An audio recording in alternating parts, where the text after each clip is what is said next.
everybody, it's Mel. Thank you for joining me today. We are going to talk about my stats for the month of January, and we're also going to go through and begin filling in my new diversity reading game. I need to find a better name for this one, so if you have any ideas of good names for the game, please comment that below. But that's what I've been calling it, and that's what I'm going to continue calling it until I come up with something better. So if you want to know exactly how this works and what I'm doing here, I will link you to my goals video for 2023. They'll be in the cards up above and down in the description below, where I talk through the aims of this game and everything that I'm trying to achieve for my reading for 2023. But essentially, I have this board that has a variety of different things that I am trying to achieve in my reading, ways that I'm trying to diversify my reading and think about my reading in a little bit more of a broad sense. And I give myself little lines, and every time I get 3 lines for one of these columns, I get a magnet down the bottom here. Once my space for magnets is filled up with magnets, then I get to choose a prize from a prize box. However, on this side we have 2 things that every single month I have to have a line for over here, otherwise I get a line over here. This is the bad side. If I have any line over here in that month, I have to remove a magnet for myself. So it is just a way of me making sure that I am in fact reading a book from a BIPOC author and a book that features LGBTQIA+ rep. So those are the things I have to have. The rest of the things are things that I'm wanting to diversify my reading with, or using, or by reading, you know what I mean? And I get lines for those things. So the first one is BIPOC, then we have LGBTQIA+, and as I said, those are the 2 things I have to have at least one of every single month. It can be the same book, but yeah. Then we have neurodiverse, health, which means physical and or mental health rep, a book by an Australian Aboriginal author, a book that has been translated from another language into English, a comic or graphic novel or manga, a book of poetry or a book written in verse, a short story collection, an ARC, so an advanced reader copy. I'll be getting those from NetGalley, at least for the time being. And then the final one is not set in the global west. So a lot of my BIPOC authors that I have been reading from are authors from Australia, New Zealand, the UK, the US, and so on.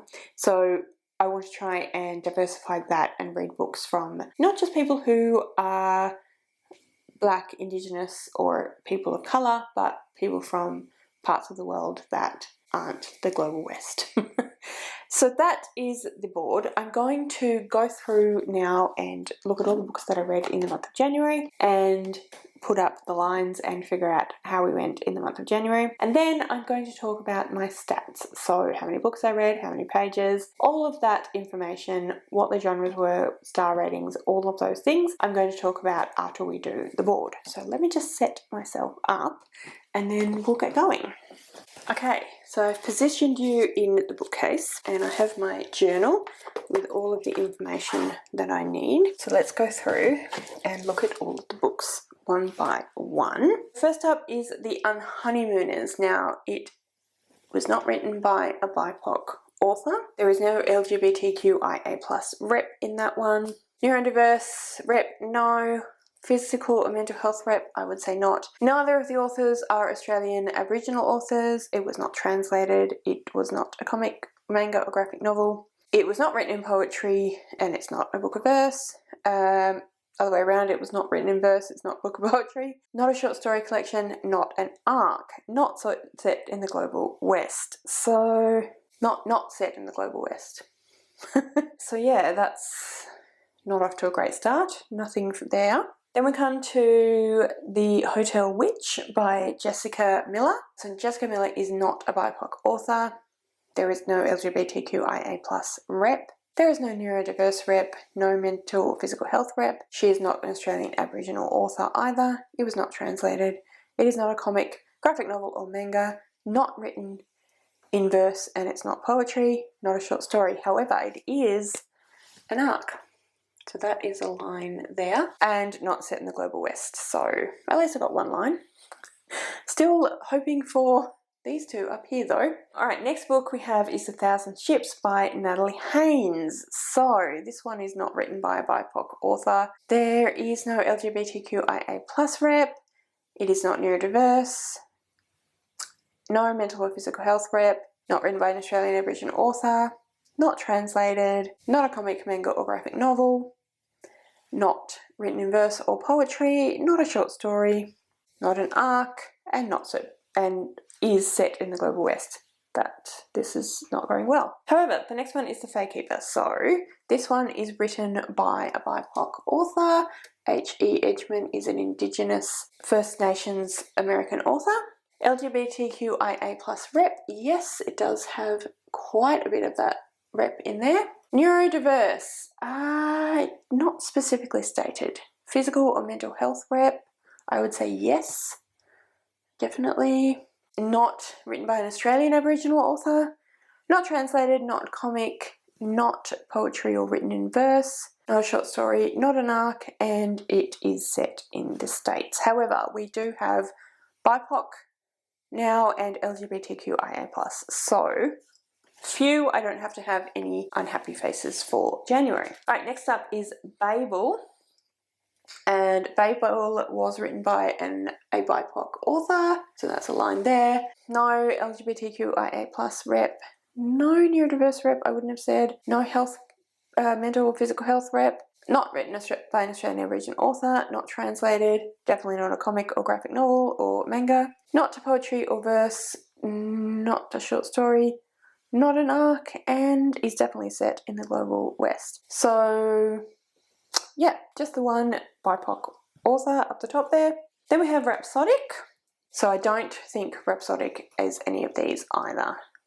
Laura Thalasser is not a BIPOC author. There is no LGBTQIA+ rep, no neurodiverse rep, no physical or mental health rep, not written by an Australian Aboriginal author, not translated, not a comic or graphic novel, etc. Not poetry or written in verse, not a short story, not an arc, and not set in the global west. I mean, is set in the global west. And then we have Sea Sparrow, and again, I wouldn't say, yes, definitely some mental health rep there, but anything else I would say not.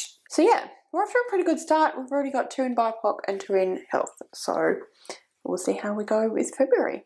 And now I'm going to reposition you again so we can talk about all the stats. Okay, so let's now go through my stats. So I read 7 books in the month of January, which equates to 2,781 pages, slightly lower because I finished off Sea Sparrow in February. So my average rating, my core pile average rating was 7.16 and my star average rating was 3.71. 5 of the books that I read were physical, 2 of them were ebooks, and I didn't read any audiobooks. I had 2 books that had LGBTQIA+ rep in it, which actually means I've written that up wrong because Sea Sparrow does have LGBTQIA+ rep. It is not part of the main character's story, but it is in there, so I need to add that there for that one. And then 2 books were written by BIPOC authors, and I did read 1 arc in January.